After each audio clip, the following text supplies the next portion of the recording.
Hello and welcome to Edupedia World. Well, in this tutorial, we are going to cover the part 2 of map interface. That is, we are going to see how map interface is implemented in Java, and also we are going to try out some of the examples of some of the implementation of map interface.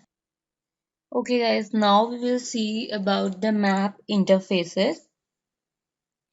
And if you see a map interface, so it's an interface, and there are multiple classes which implement this interface. Like we do have hash map, tree map, etc. So over here, let's see how map does work.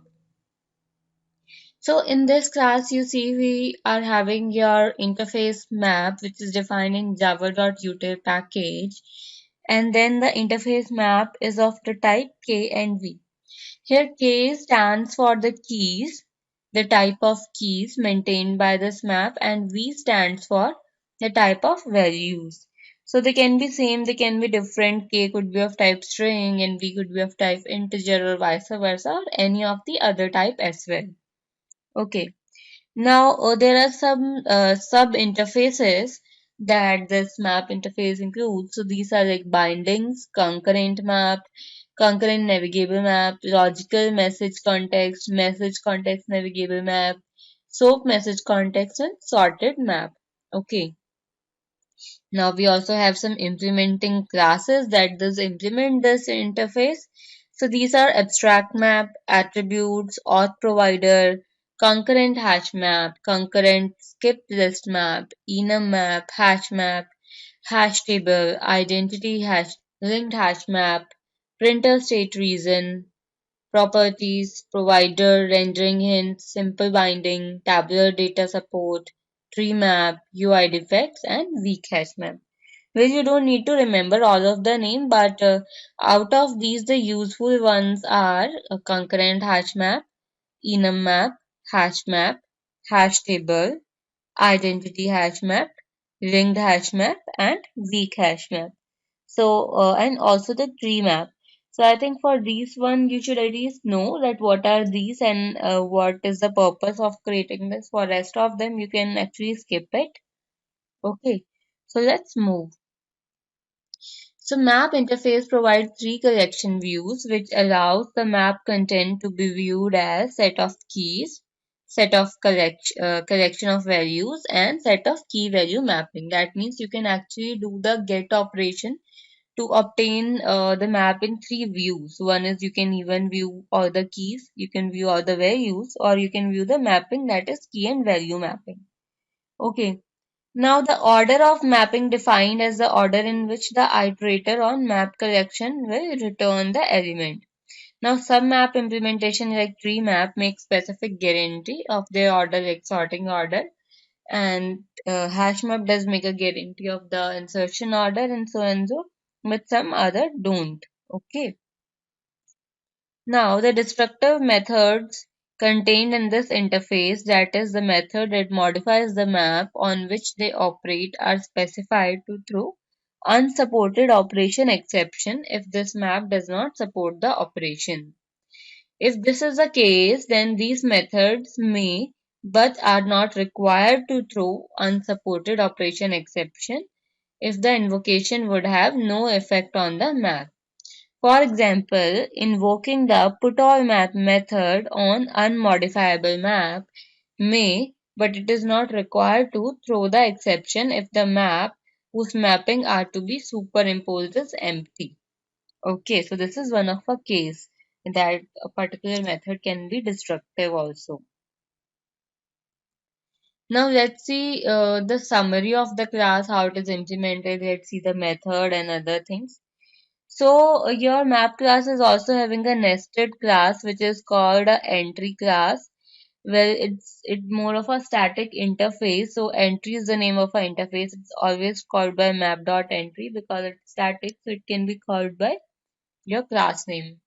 Okay, and then it is also having a key and value pair. where this entry class is used to hold a single key and value pair. So if you want to retrieve a single key and value pair, it is actually retrieved using this nested interface, that is entry. Okay, now let's move forward to see regarding the size. So when we talk about size, so these are some of the methods. The first method is size. So int size returns the number of key value mapping in this map. If the map contains more than integer max value elements, then returns integer max value. Okay. Now what does it return? Number of key value mapping in this map. Second important method is empty, which is boolean is empty. It returns true if map contains no key value mapping, and otherwise you can say it will return false. So because if it is having some of the elements. Then we have contains key. So it is like boolean contains key and it does take object. Now it returns true if this map contains a mapping for specified key. More formally, the return true if and only if the map contains a mapping for key k such that key is equals to null, then k is equal to null, otherwise key equals k. So this is, you can say, a formal mapping given for a simple statement. The parameters that it includes is just the key whose presence in this map is to be tested, and it does returns true if map contains the specified key. It also throws class cast exception if the key is of an inappropriate type. Let's say your map is of a string type, but your key is of a string integer type. And it also can throw null pointer exception if specified key is null and this map does not permit null key. So, some implementation of a map does not implement null key like tree map. So if it does, then it will throw the null pointer exception. Okay, the fourth question we have is boolean contains value. Now the contains value method return a boolean and it does take the object which is value. Okay. Now it returns true if the map, if this map maps one or more key to a specified value. If this value is actually mapped to some key, then it will actually return true. More formally, returns true if and only if this map contains at least one mapping to the value v such that value, if it's equal to null, then v is equal to null. Otherwise, v equals value or value equals v. This operation will probably require time linear in the map size of most of the implementation of map interfaces. Fine. The parameter does it's having is like value whose parameter is to be tested. It returns true if map has that value mapped to one of a key, and it does even throw class cast exception if the value is of a inappropriate type for this map. Okay. And then it could also even throw a null pointer exception if the specified value is null and map does not permit the null values. So it depends upon a particular implementation of a map. Like hash map does can include the null key or multiple null values, but concurrent hash map or when the tree map does not allow that. So depends upon the implementation. Now we have another important method which is get. So it's like v, it returns v, so v is the value, and get, and the parameter takes object key. So you see, it returns the value to which the specified key is mapped or null if this map contains no mapping for the key. More formally, if this map contains a mapping from a key k to the value v such that key double equals null, then key is equals to null, or otherwise key equals k. Then this method returns v, otherwise it returns null. Okay. Now if this map permits null value, then the return value of null does not necessarily indicate that map contains no mapping for the key. It is possible that the map explicit maps the key to null. The contains key operation may be used to distinguish between these two cases. Fine. The parameter at stake is key whose value we need to return, and it returns the value for that key that we are passing in a parameter. It also throws class cast exception and null pointer exception. Class cast is thrown if the key is of an inappropriate type, and null pointer is thrown if a specified key is null and the map does not permit null keys. Fine. So that was about the get method. Now let's see about the put method. Well, when we talk about the put method, so it does, the signature is v put, then as a parameter it's taking k key and v value. Now let's see what it is. Well, it associates the specified value with the specified key in this map. If a map previously contained a mapping for key, the old key is replaced by the specified value, and a map M is said to contain a mapping for a key if and only if M contains key K would return true. Okay, now this method will take as a parameter the key K and the value V, which will be associated for a specific key. It returns the previous value associated with the key or null if there was no previous mapping for that particular key. Then it throws unsupported operation exception if put operation is not supported by this particular implementation of map.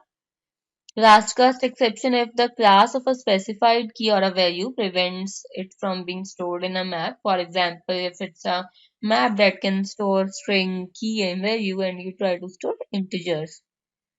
Then null pointer exception if a specified key or value is null and this map does not permit null key or values.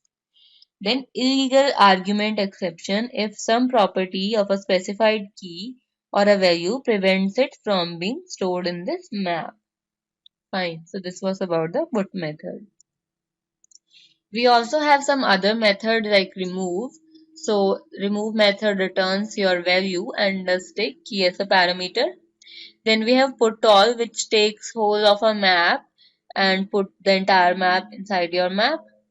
And the arguments or the type of map it can have, it should either have be of a type key or v or should extend k or v. Okay. Then we have clear to remove all the elements from the map. Key set to give you the set of all the keys. Then we have values to give you all the values of the map. Then we have map entry, which is like the entry set method to give you a particular entry set in the form of a set.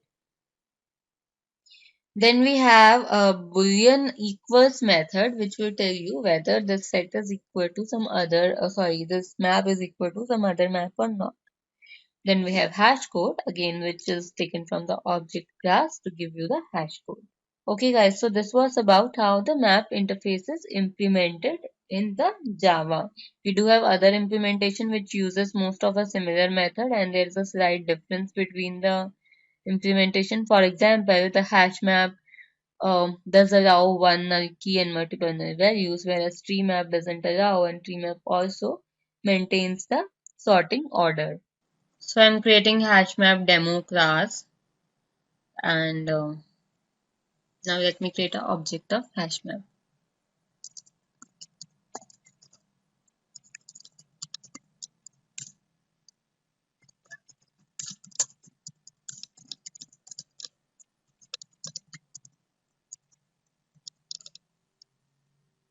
Fine, now let me import hash map using java.util. So you see I have declared it to contain key and value, which will both be of a string type. Okay, now let's add some of the element in our hash map.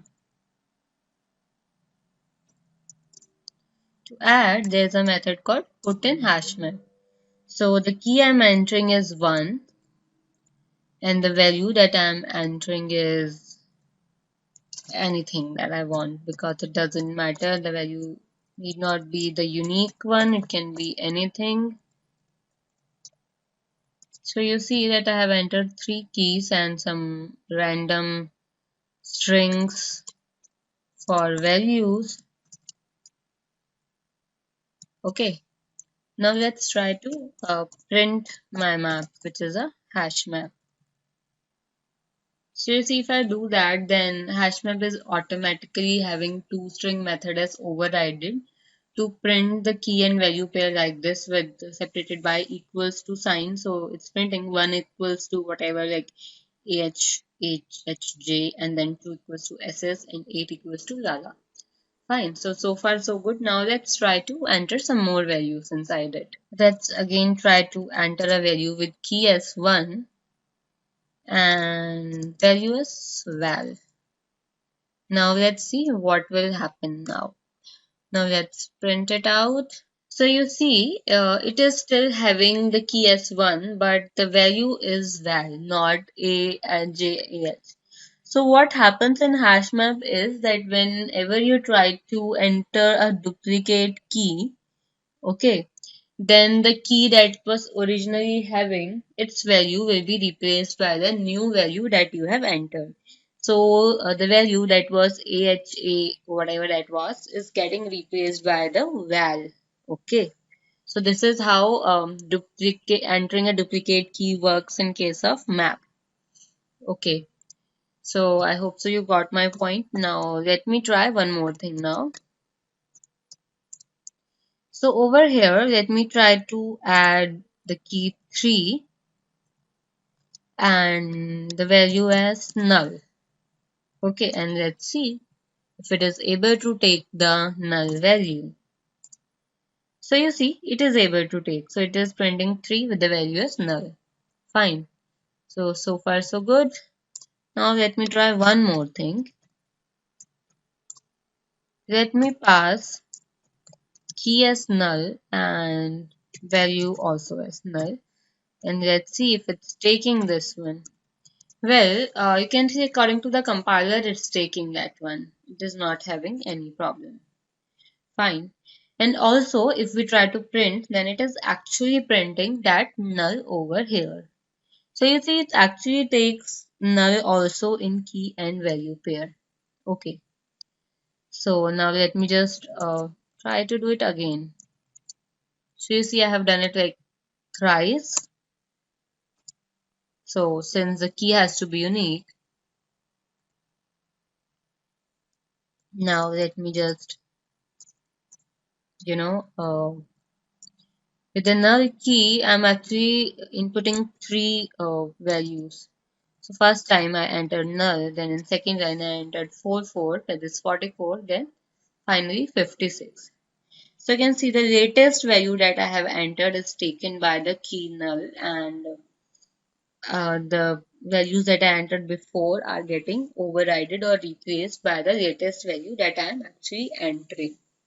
So this is how the hash map works. Fine, now let's try some of the more methods from HashMap and see. So let's try to get the entry set. Okay. So if I just do like, my map dot entry set, so it will return me a entry set. Now in order to retrieve it, I have to create a set of map dot entry. Okay. And I'll name it as entry set. Okay. So you see, finally, I'm like using map.entrySet method to create my own entry set, which is having map.entry, and now we can actually traverse this map.entry. How can we do that? Well, it's a set, like it's actually a set of map.entry, so you can traverse it like simply as set. So if I simply do sysout and pass entry set to it, then you can see I'm getting all the values. But what if I just want to get keys or just the values, and I want to traverse through values according to the keys and so on? So how can I do that? Well, I can do that easily. So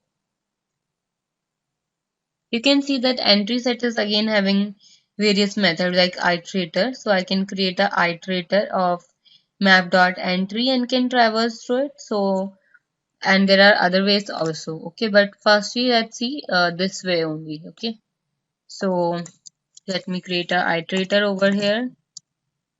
Now since entry set is actually a set, so the iterator that will create will work according to how it used to work for the set. Okay. Now this iterator is of a map entry type, so let me do it like,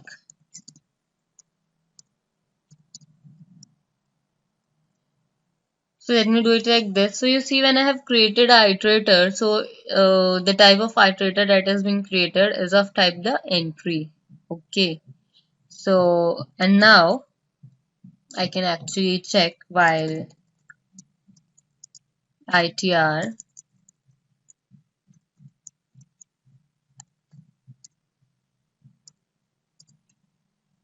dot has next, then I can actually do itr dot next, and then after next I can actually choose what I want to get. I can either get like get value or get key. Okay, so if I did get value, then I'll get a value.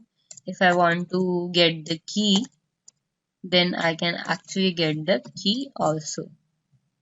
In order to print it out over here, let me do that. So that's why I'm using sysout statement to print it over here.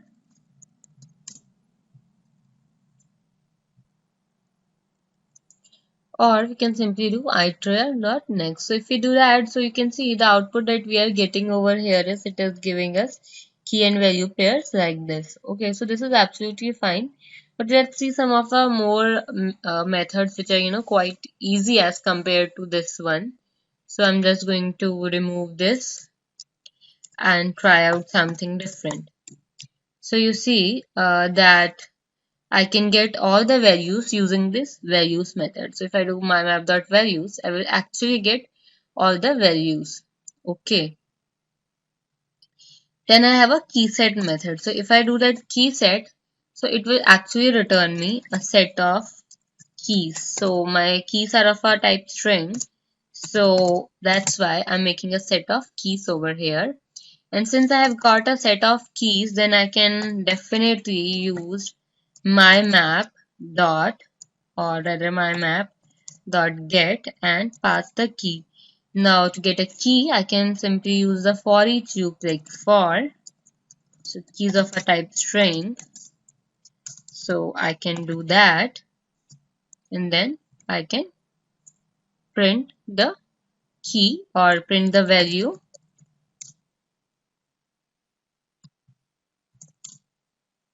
So you see over here I'll be printing the value by using the get method. And if I want, I can also print the key also. So if I want, I can print the key as well.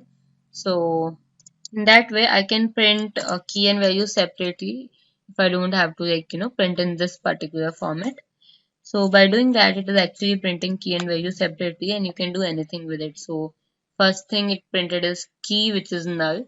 So why it actually printed null firstly, that's because the null key is always stored at the index 0. So there is an index 0 which a hash map used to store the null key. So that's why the null key is actually appearing first, then definitely 1, 2, and whatever it has, like 1, 2, then 3, then 8. So it's not like since we are not using tree map, so it's not according to the sorting order over here. Okay, although it's printing according to the sorting order, but actually internally sorting is not happening. Hash map is using its own logic to create some hash code and then store them and then retrieve it. Fine. So how it is implemented, we'll see that in the next video probably. But over here, it's important to understand how to traverse a hash map, what are different ways, what is entry set, how it will not allow a duplicate element, and this is something that we are concentrating in this video. So guys, this is about the hash map, and we can change this implementation to tree map also. So I'm going to quickly change that. I'm going to make some changes in the same code to make a tree map implementation. So if I just do that, just change a hash map to tree map and keep everything as it is, then you can see that so if I just change hash map to tree map, then you can see the code will still be functional at compile time. Now let's try to run it. So you see, if I try to run it, it's giving me a null pointer exception, and where it's giving me is on line number 21. So this is a line where we are trying to enter a null key. Okay. Now let me just try to comment this line out and try to rerun it again. So you can see that it is still giving me a null pointer exception on line 22. So it is having problem with the null key. So if I just remove both of these lines, which is having a null key, then it should not give a error and it should work fine. So that what happening. So the tree map implementation does not support null key. Why so? Because tree map actually has to sort the element on basis of keys. So as far as null is concerned, it doesn't know how to sort the null. That's why null is never able to actually get a position in tree map. So that's a difference. And definitely in tree map, as we have seen in tree set, if we are having our own class, our own implementation, then we have to actually implement comparable and override the compare method. Okay guys, so thank you very much for attending this tutorial. So we have seen two of the most important implementation. One is tree map and one is hash map. So there are yet more to learn. One is that we want to learn is how HashMap is actually internally implemented in Java. So once we study that, after that we also have to see some of the, not in detail, but at least we should know what is concurrent hash map, what is weak hash map, and so on and so forth, other hash map implementation. Because hash map, is I think one of the most important part of collection. That's why we are more focusing on that. Okay, guys, so let's meet in the next video. Thank you.